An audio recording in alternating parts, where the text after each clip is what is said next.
आता मला तर असते एक्सायटेड की ह्या पार्सलमध्ये काय आहे ते माहितीच असतं, पण तरीसुद्धा बघायचं एक उत्सुकता लागलेली असते. तसंच ह्या अन्वी हॅपीला एखादं पार्सल आलं रे आलं तर काय खरं नाही बरं का, ते उघडेपर्यंत पाठीमागेच लागतात. म्हणून मी म्हटली चला आता तुम्हाला हे दाखवते आणि आता ते कुठे लावणार आहे वॉलपेपर ते तुम्हाला उद्याच्या ब्लॉगमध्ये दिसणार आहे. आता आम्हाला इथे जबरदस्ती झाडून काढायचं होतं दुपारीच की मम्मा तुझी मला मदत करायची आहे म्हणून. बरं असो, आता इथे मी किचनमध्ये आली होती. ह्यांच्या आवडीचं काहीतरी बनवायचं असं यांना कळलं तर बघा चेहऱ्यावरती एक मोठीवाली स्माइल येऊन जाते. आता आमच्या हॅपीला इथे स्वतःची खेळणी सोडून ना माझीच भांडी त्याला खेळायला लागतात. माझं दुपारचं जेवण झाल्यानंतर ना औषधं असतात माझे, तर ते घ्यायला मी विसरली म्हणून म्हटली चला शेंगदाणे भाजून झाल्यानंतर ना घेऊया म्हणून ते घेऊन टाकली. 2 दिवस झाले हा मसाल्याचा डब्बा मी स्वच्छ करून ठेवलाय, पण याच्यामध्ये काय अजून मसाले मला ठेवायचं होत नव्हतं. म्हटली चला आज ठेवूयात. मी ना वाट्यांच्या खाली नेहमी एखादा न्यूजपेपर किंवा असा पॉलिथिनचा पेपर ना कट करून खाली ठेवत असते, कारण जे पण मसाले वगैरे सांडतात ना तर त्याने असं कॅरीबॅग टाकून ठेवली ना तर मसाला डब्याला ना स्टीलच्या शक्यतो तर छिद्र वगैरे पडत नाहीत.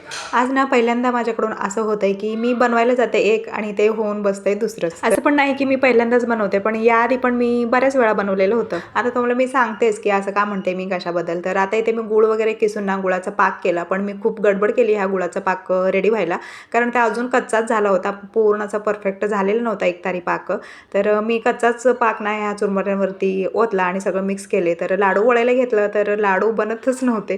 तर म्हटले आता करू काय, असंच मिक्स करून मी हॅपीला खायला दिलं होतं, तर हॅपीसुद्धा खात नव्हता. नको मम्मा मला म्हणून रिटर्न वाटी आणून दिला. चुरमुऱ्याच्या लाडूसोबतच मला शेंगदाण्याचे लाडू पण बनवायचे होते, पण हे असं झाल्यामुळे ना मनाला चुटका लागला आणि ते सुद्धा मी कॅन्सल केलं आणि म्हटली चला आता हे काम करूया म्हणून किचनमधून आली इकडे आणि एक साडी ओढली की सगळे साड्या असं ढासळून पडायच्या, अशी अवस्था माझ्या ह्या कपाटाची झालेली होती, म्हणजे साड्यांची झाली होती.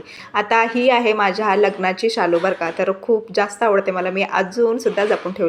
आता इथं सुद्धा असंच झालं होतं की ह्या साड्या सगळ्या घडी करून ठेवायला गेले तर हे असे लोंबकळत होत्या, म्हणून परत सगळ्या साड्या काढल्या आणि डबल फोल्ड केली, मग तेव्हा कुठे ना लटकवून टाकल्या. आता मी ना हे यूट्यूब चालू करायच्या आधी हे असं विणकाम वगैरे करायची, बरेच पडदे वगैरे विणलेले होते मी. आता जो तुम्ही फोटो पाहिला ना तर तो जेजुरीमधला 2016तला आहे बरं का, आणि आमचं छोटंसं कुटुंब होतं तेव्हा. तर मी कशी दिसते ते नक्की सांगा. व्हिडिओ आवडल्यास लाईक करा. बाय.